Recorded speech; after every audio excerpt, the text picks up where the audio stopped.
Welcome to our panel, Artist's Brand, Rise of the Entrepreneur. This is the 10th year anniversary of this panel. Woohoo! Holy cow. Can you That's believe awesome. Good job, Greg. I thank all the artists who've joined me over the years to share their experiences and empower other artists to thrive in their art businesses.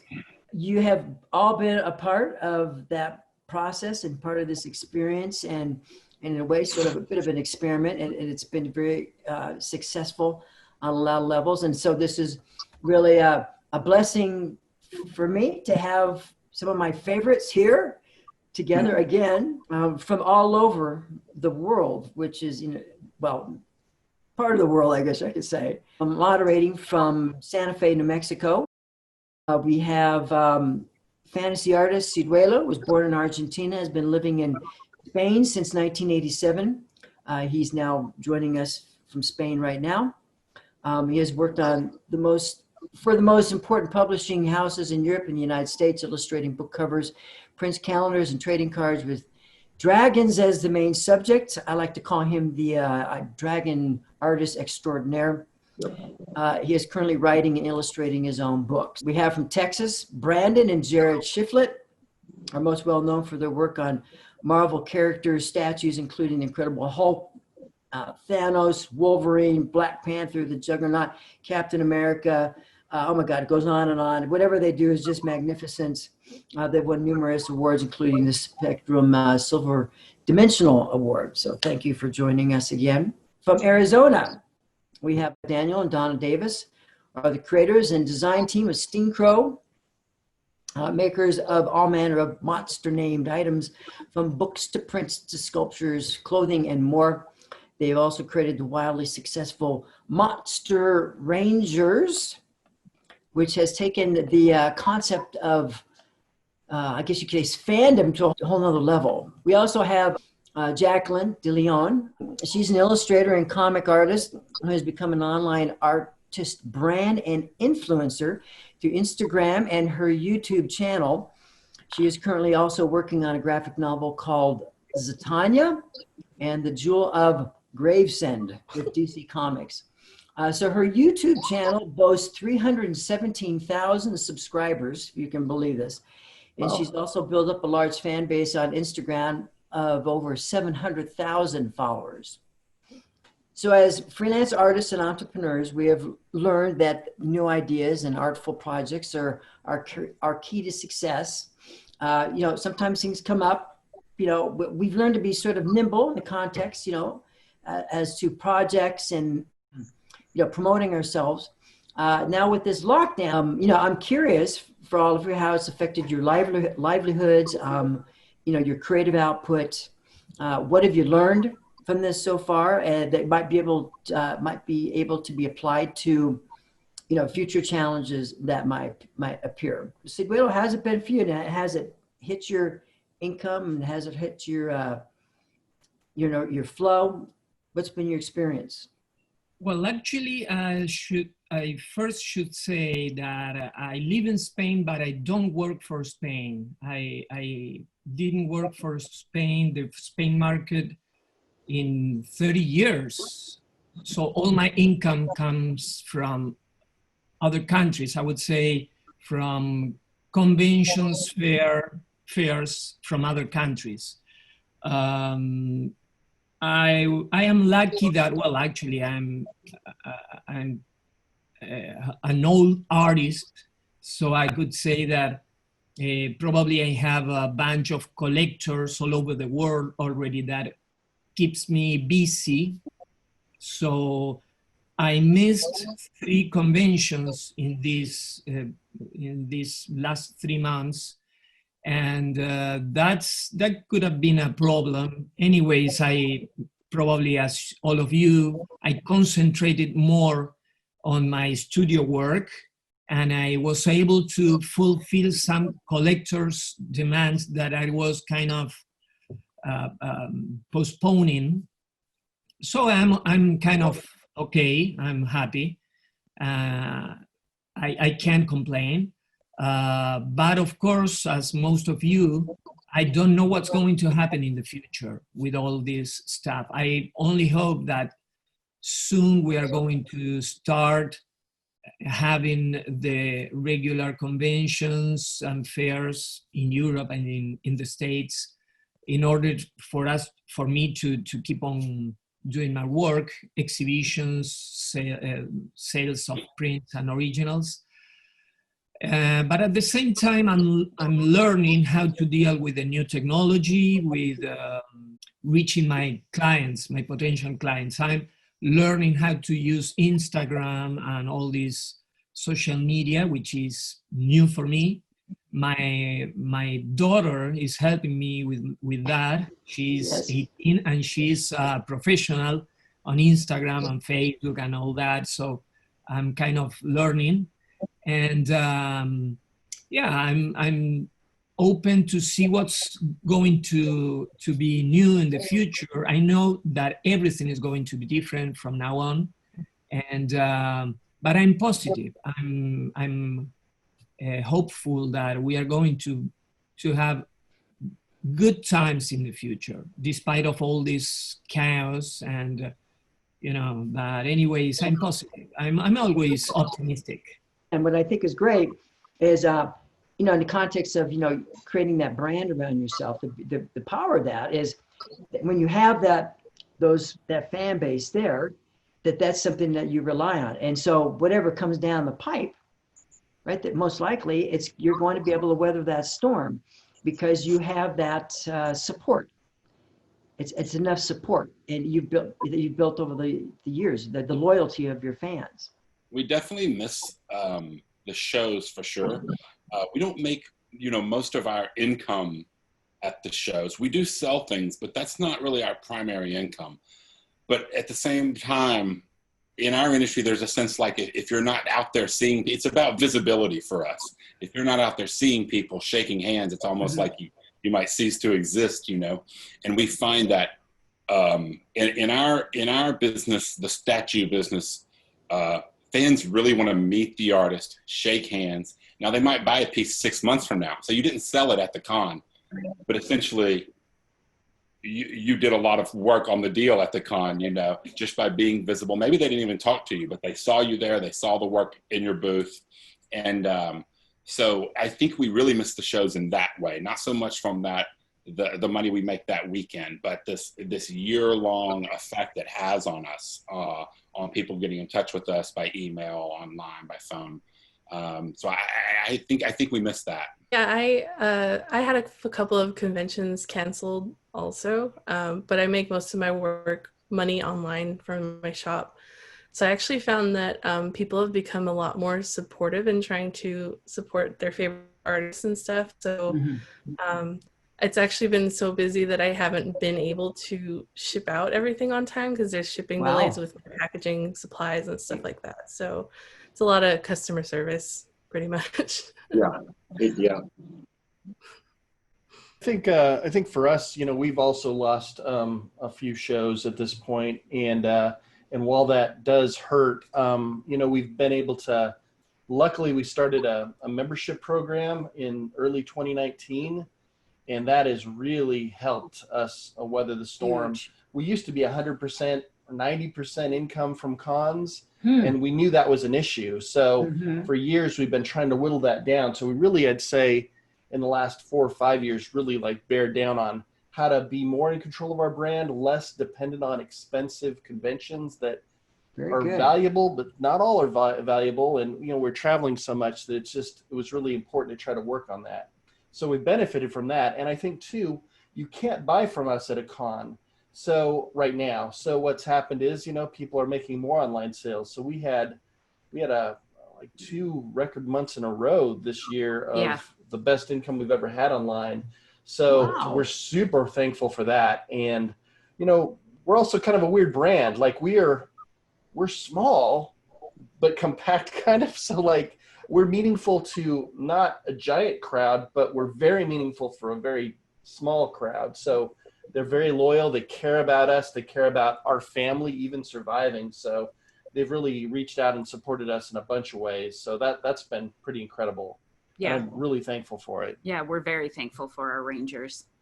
Excellent. So the membership, that's specifically connected to the Monster Rangers, yes? Well, it's kind of like a hybrid between a Patreon and Kickstarter. So there's monthly tiers like a Patreon, but it's mostly, we did a bunch of research and found out that to get bigger numbers than $3 a month, a physical product really helps. So we did basically a mystery of the month. So we make a Ranger themed product once a month. So we've got to reinvent what it could be every month. So Monster Rangers is a crazy community. It's like a little bit like scouting and a little bit like Harry Potter in our own universe. So we made up this idea of getting patches and doing missions, and our people turned it into uniforms. They wanted uniforms, and then they wanted different branches, so different kinds, just like Harry Potter houses.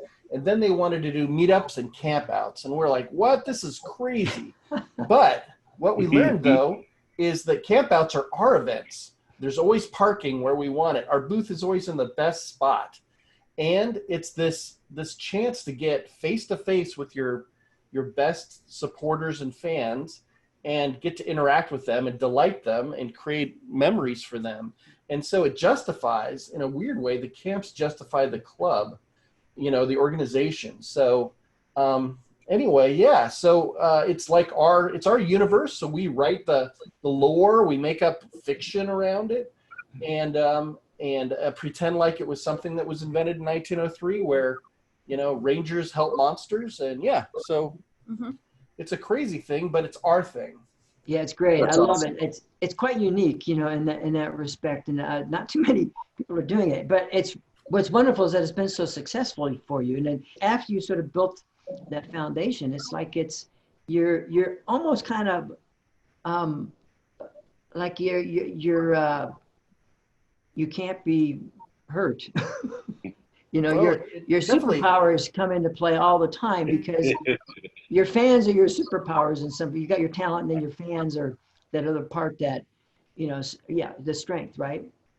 Yeah, absolutely. If I was a graphic designer for 20 years, and if I had still had that office job, I'd be out of work right now, guaranteed, and I'd be Yes. making zero income.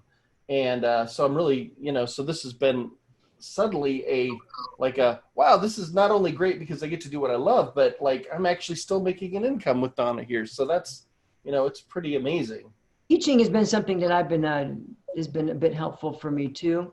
How about the rest of you? We don't do any teaching, but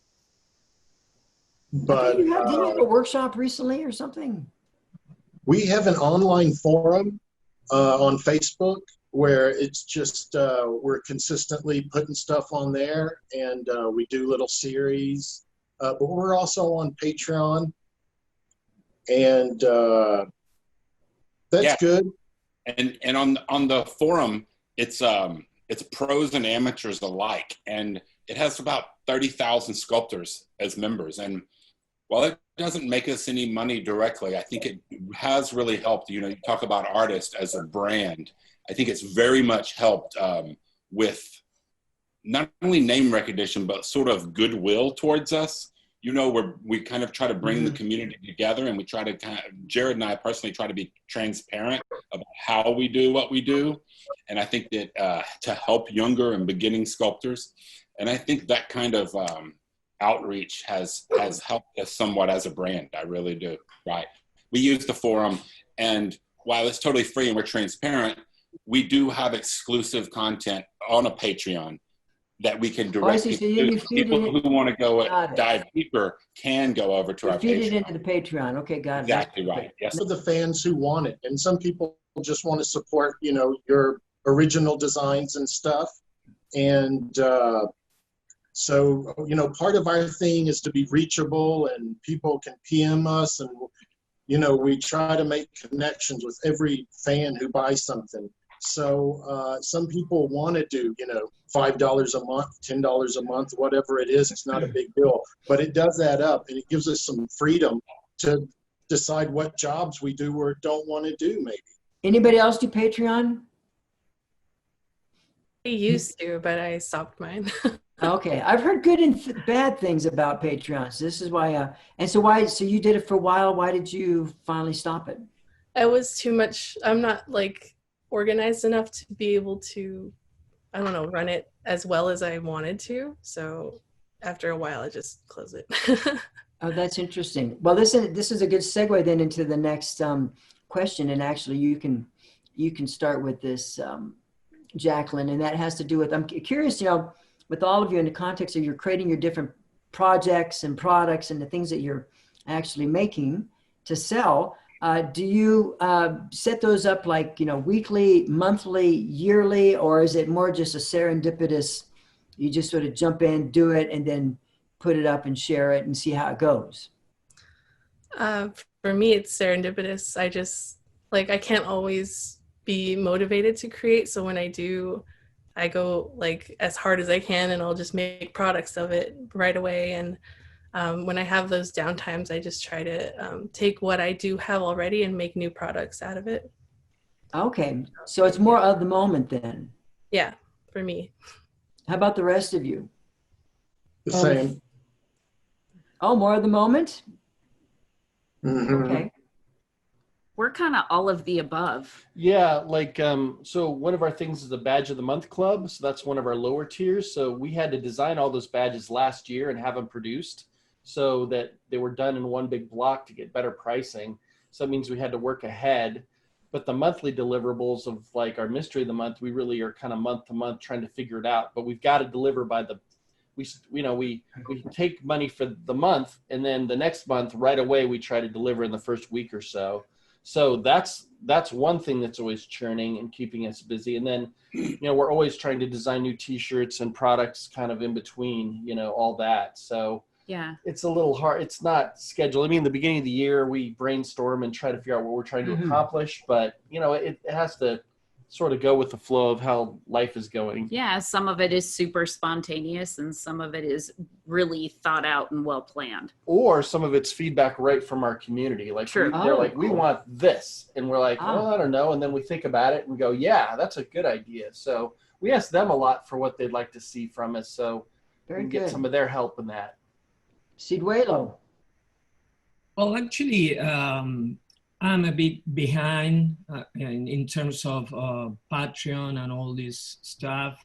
And I don't have, well, actually in Europe, the online sales are not as good as in the States. And I don't have good connection with the States because of the shipping costs are too high for little things from Europe to the States. So that's a problem sometimes. So I'm more concentrated on sketches, something that I sell well online, because I used to publish and sell my books and print from the last 25 years. Yes. But books have kind of slowed down a lot because it's obvious that books are selling less and less every year. And still I'm selling some books at the conventions, but I'm selling more original artwork, pencil sketches, and more elaborate illustrations and paintings in conventions and online. So that's what I'm concentrated right now. And I have also licenses that keep me they are still giving me some monthly income, which is, but anyways, as I told you, everything is changing. So I'm kind of open to see what's happening all the time, because I see that the market is changing, and especially right now, I don't know what's going to happen in the few weeks. Okay, so you're more spontaneous then. Your sketches more of the moment, your larger projects, because in my brain, I'm always got the larger thing going on, like, so for instance, you're also, Ciruelo is also a musician and a composer too. And have you contemplated pursuing more of that, or sharing more of that, or maybe fusing it with your art? I mean, that's something that I've been. I've done it when the iPad came in. I mean, I did all my books for iPads, and I composed music and the text and images. along with the music. And now in this quarantine, I had the opportunity, because my kids are grown up now. My son is 22, he plays bass, and my daughter is 18. So we started recording some videos, musical videos here at home. I'm sharing them in Instagram and Facebook. So, and that's getting popular, and people is asking me more and more to commercialize my music. That's not my intention, but probably I will come up with something. Okay, beautiful. I love it. It's great when you can explore your other talents, right? I mean, they're all connected, but it's funny how we can get sort of pigeonholed into like, we're visual artists and this is what we do. So it's great. It's great. I think there's something to be said about exploring and once again, looking at all the opportunities and listening. You know, something I could be better at is the listening. Like Daniel is great. I think Daniel and Donna with listening to their fans.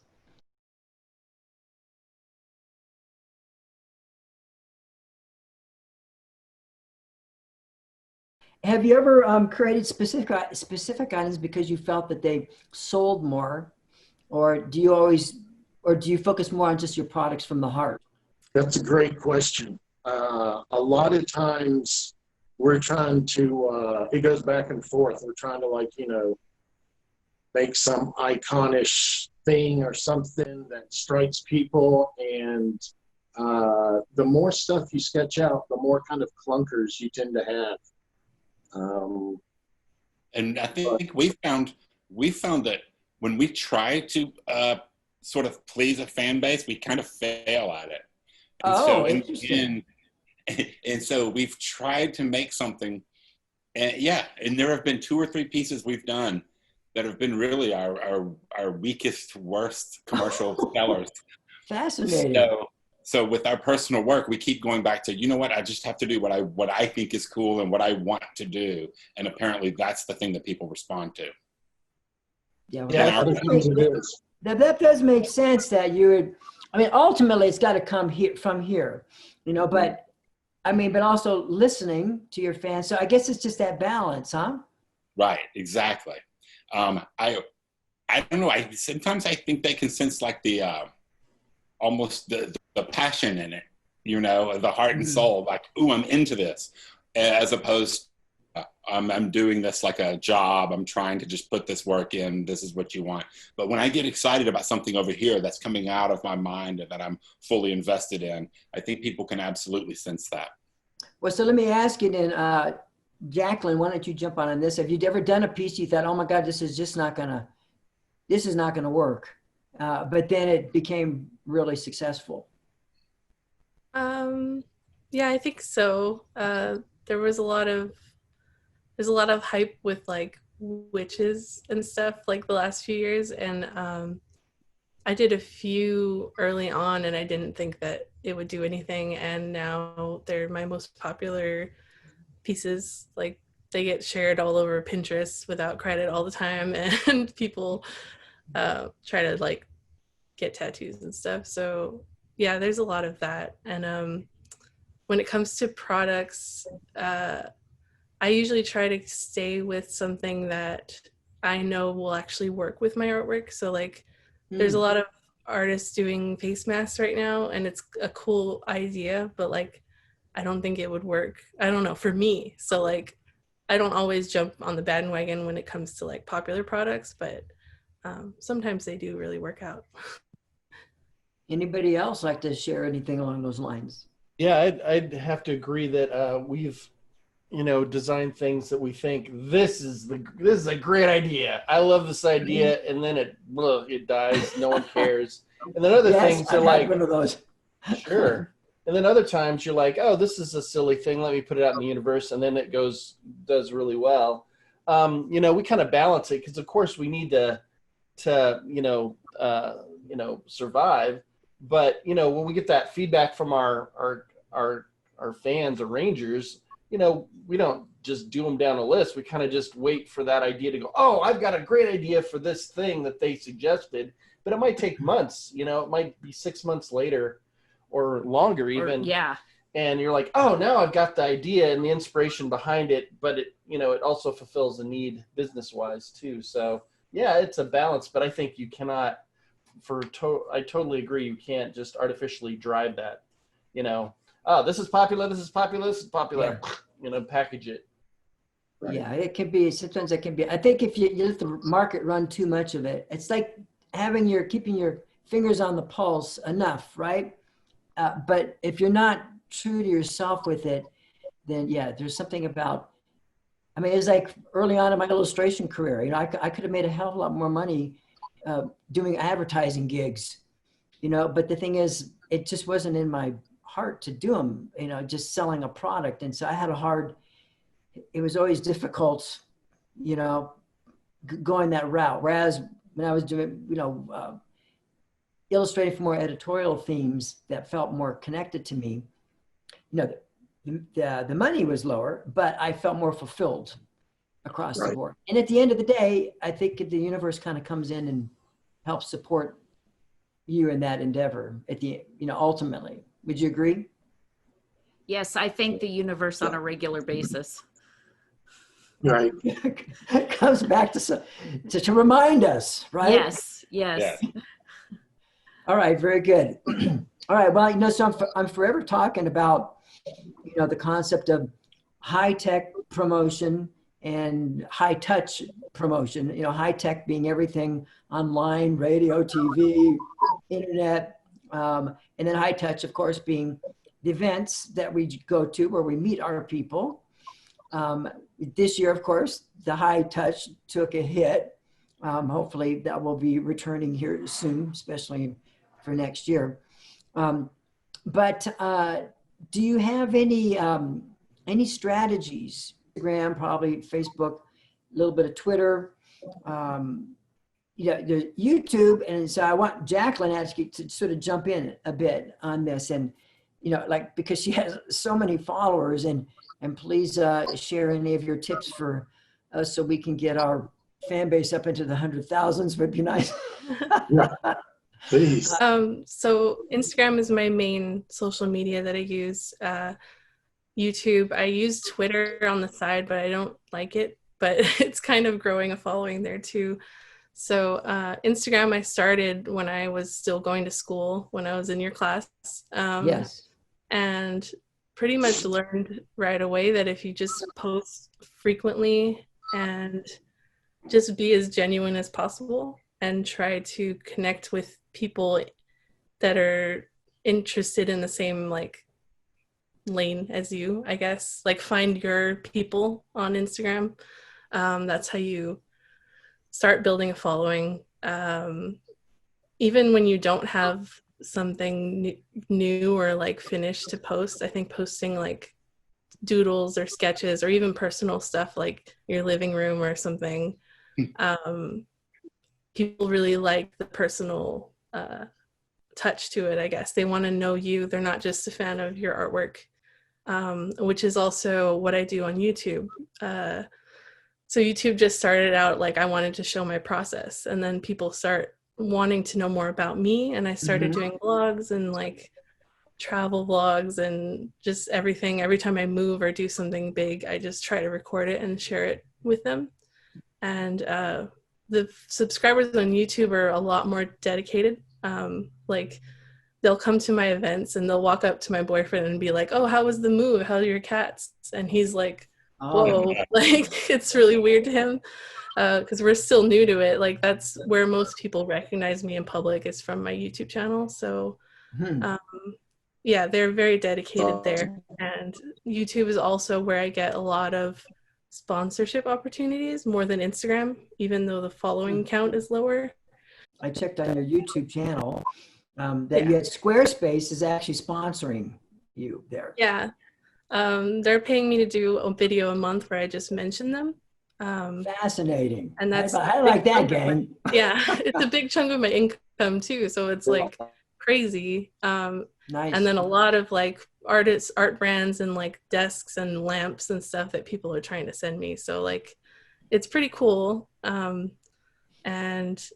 yeah, YouTube is a lot of fun. And I think I make a lot more money off that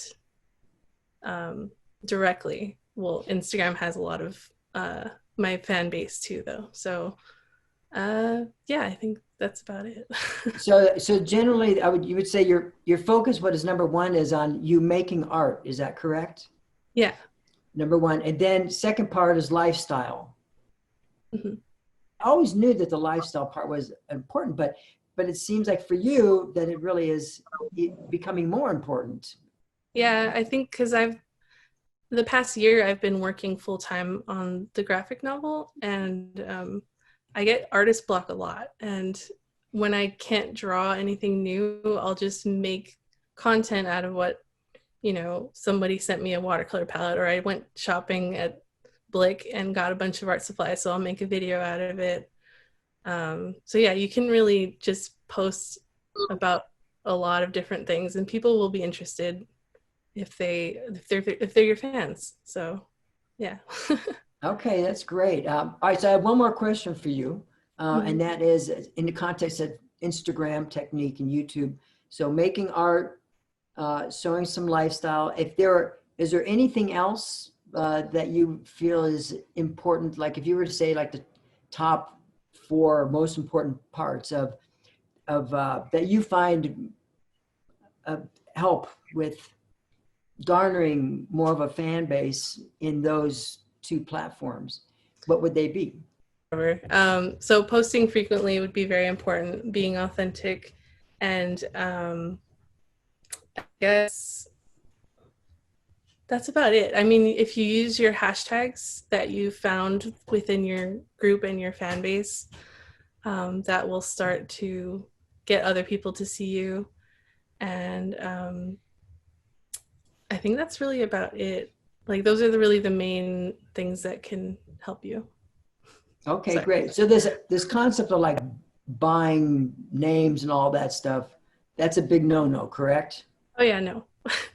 If anybody found out that someone did that, it's like, yeah, they would be pretty angry, I think. Here you go, gang. Now we can all become Instagram masters. Exactly. And Yeah. YouTube masters. It should be. Well, how about, well, thank you, Jacquelin, for all that. Appreciate it. Anybody else like to chime in on those fronts? I think Instagram is really good for us, but because we're very visual, these sculptures. When you see a picture of a sculpture, the type we do at the scale we do, you either love it instantly or you have an opinion about it instantly. So we have our largest following of any platform on Instagram because, as I say, it's just a visual thing we do. And I think our name brand may have been disseminated more through Instagram than any other platform, for sure. People talk to us at shows all the time and say, "Oh my God, your Instagram! I follow you on Instagram." These things. We're older, so we're still on Facebook some, but really, I was just about to say I'm old timey, so I'm still on Facebook.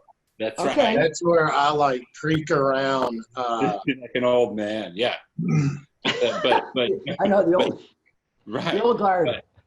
But the younger audience is obviously not, and that's where Instagram helps us a lot. So go ahead, Daniel. Go ahead. We're also creaky old people. So Facebook, for whatever reason, is where we get the most activity for directly driving sales. We've got Instagram. I've been working harder at trying to get it rolling. Like, we kind of stagger through it kind of badly, and I don't post. I'm not a phone guy, so it took a while for Facebook and Instagram. Well, Instagram to have their creator studio where you can actually post from the desktop. Well, that's amazing for me because that's where all my images are. And so I've been trying to do a better job of that. But man, Facebook and Facebook groups are just where it's at for us, even though I know that's, slowly changing. There's a lot of people that, won't touch it, but it's currently been all right. And then we've been trying to do more regular, just live broadcasts where me and Donna do a Steam Crow show live.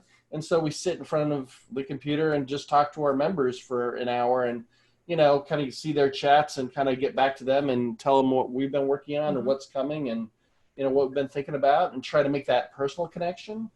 Right. But anyway, that's kind of where we're at. Right. So what about new? Okay, so Facebook, it seems to me I think Facebook in some respects has been waning. Jacquelin doesn't appear to even use Facebook. Maybe the younger crowd might be just going, that's for old folks or something. Yeah, I have a page, but it's just going by itself. I don't really do anything on it. Okay. Yeah, anything that you're seeing that's, or maybe a trend towards something new completely? Have you heard of Steam It? There's MeWe. I've been on TikTok for a little while, and artists have started to go over there, and it's like a quick little video. You can just show your process or something, or like your stickers that you made. But it is definitely the youngest generation right now.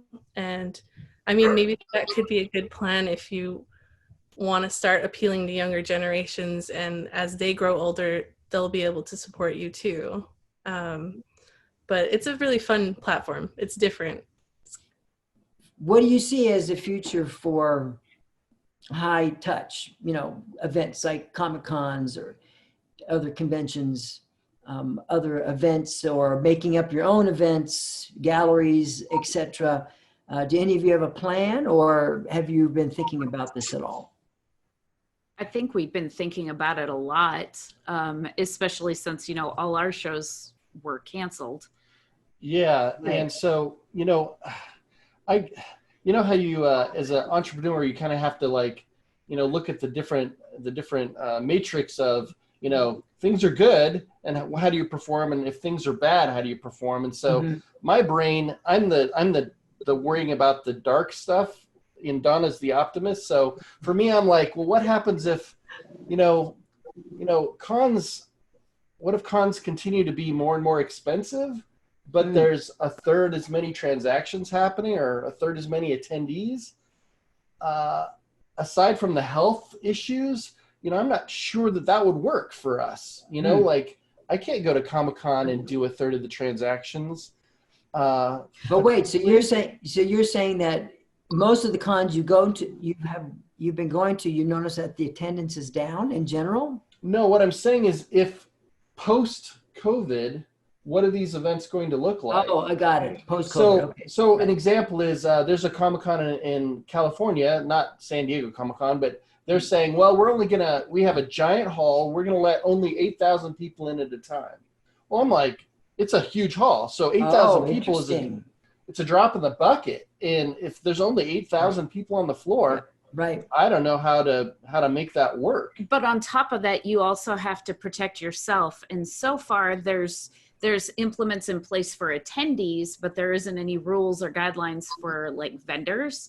So how far do you want to go to protect yourself? So do you actually make your booth a little bubble? Do you let people touch your stuff? I mean, you're going to have to spend, you've already spent money on that booth and product already. And then now you need to spend more to upgrade that booth so that you're protecting yourself. We're going to continue doing camps when we can do camps again. And so those are, these are groups of, around 100 people. And so I think that will come back before a convention might, because, to the scale. And we're going to continue down that path. That's our long-term goal of building those and eventually our own campground. you're going to build a campground. I think so.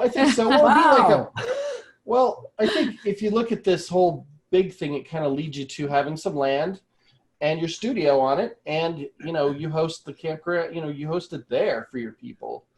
So, but that's long term, and that's our big audacious crazy idea. But it's our version of Disneyland too. So that's good. That's what I want to hear, though. I want to hear that the future of where it's going, because this is where it starts. With those ideas, and then you take the steps to implementing them. Like it's your own festival, like Ciruelo. You could create your own art music festival. I don't think so. That's a nice idea, but I'm going to continue to conventions as usual. Okay. Even though if they are smaller, I think I'm going to find my way to sell my products to to my fans, because somehow I see that conventions are growing, or they were growing before this problem. And somehow it's a tendency that is going to keep on growing. For instance, here in Europe, there is a huge convention in Italy, Lucca. They were growing incredibly in the last 10 years. And now they are thinking that probably they need to do two a year instead of just one, which is giant. Yeah, so it's huge. it's because people enjoys when they come to a convention because they can find everything. And on top of that, they can find the artist and they can buy from the artists pencil sketches or whatever. So that's something that is not going to change substantially. Anyways, I think that we need to be creative from now on. With the new world, we need to be creative to find our ways. So that's a nice challenge. I love challenges. And I'm optimistic. So I think that we are going to find our way to do it. We enjoy the more personal connection with our fans, and being in more control of things is really nice too. In that, we're kind of San Diego Comic-Con. They care, but not all shows care in the same way. So, a bad booth placement could cost us thousands of dollars, and we have no recourse to try to fix it or address it. We can only beg for a better place next time, and that's really frustrating. And so, yeah, some of that is kind of not soured us, but not, we're certainly not adding conventions. Yeah, we certainly don't travel light either. So we're not doing an artist alley table. We're either doing a 10 by 20 or a 20 by 20 booth. Yeah, so it's a lot. We did San Diego Comic-Con for 26 years, 27 years. Wow. And what we've done now, we like our big show of the year now is a show called Monsterpalooza. And that's in LA, and it's very sculpture-centric kind of. There's a lot of 3D. There are a lot of sculptures, statues, resin kits, makeup artists. So whereas San Diego has everything under the sun, yes, this is a more niche show, directly sort of targeted toward our people. Where our people are at San Diego Comic-Con, they just make up a very small percentage of the flow. You go to Monsterpalooza and the crowd is largely almost all our people. And so we've been trying to make these shows more original art centric shows, more 3D shows, where the crowd is more heavily weighted in our favor, if you know what I mean. Yeah. Perfect. That makes perfect sense. Your niche market, right? Your niche audience. It's like a laser use that word, market. Yeah. That's right. Yes. But one thing I've been wanting to do for a couple of years now is open up a storefront. Oh, okay. Yeah, like selling my artwork and artists that I know online and art supplies and stuff. Because here in my area, there's not very many art stores left. So I don't know. Right. That's something that would probably be a lot easier for me to control, who comes in and the cleanliness and everything. Do you have any last pearls of wisdom that you'd like to offer for our viewers? Well, actually, I would say that, as Jacquelin said, being authentic is one of the most important things for us artists to find and to keep on working on our own voice, because that's what we're going to offer the rest of the world with more power. And I think that art is always be the big part of our reality. So whatever happens in the future with technology, with wherever, art is going to be always the central part of our lives. So that's what I want to say. Beautiful. I agree. I think there's something about authenticity as well, and accessibility. I think if people were buying our products, from a box store or something, I'm not sure we would sell anything. I think people want to know us. They want to learn about Jared and I, about our careers, about our lives, and they want to shake our hands sometimes and virtually shake our hands in an online way when we can't do conventions. And they want to know about our lives, and they want to invest in our work. And I think that kind of reaching out and having a conversation with your fan base, a real sort of partnership, and being accessible and being engaged with them is so important these days. So important. Just hang in there and do some work. Yep. Yeah, I'll add to that. Yeah, just keep on working from things you're passionate about too. You know, that's fuel. You know, sometimes it's hard with, you know, bad news out in the real world, but that, you know, that passion for the things you love, investing that into your work, I think that's, that'll keep you going and you know, kind of, you know, and keep people engaged in what you do because they know you care about it so much. I think coming up with some big project, something exciting and fun that you can look forward to help out a lot for what we're all going through right now. I also want to say, Greg, thank you for inviting us. This was a real Yes, pleasure. thank you. Yes. Oh, my pleasure. I bow to Comic-Con, you know, San Diego Comic-Con for allowing this forum to take place. So I thank them. And I guess, well, until next time, be well, be strong, and yeah, keep living with that open heart. I love all of you. Thanks, Greg. All right. Thank you. You're the best. Bye, you guys. Take care. Stay Thank you. healthy. Great to see y'all. Yeah, thank you guys so much.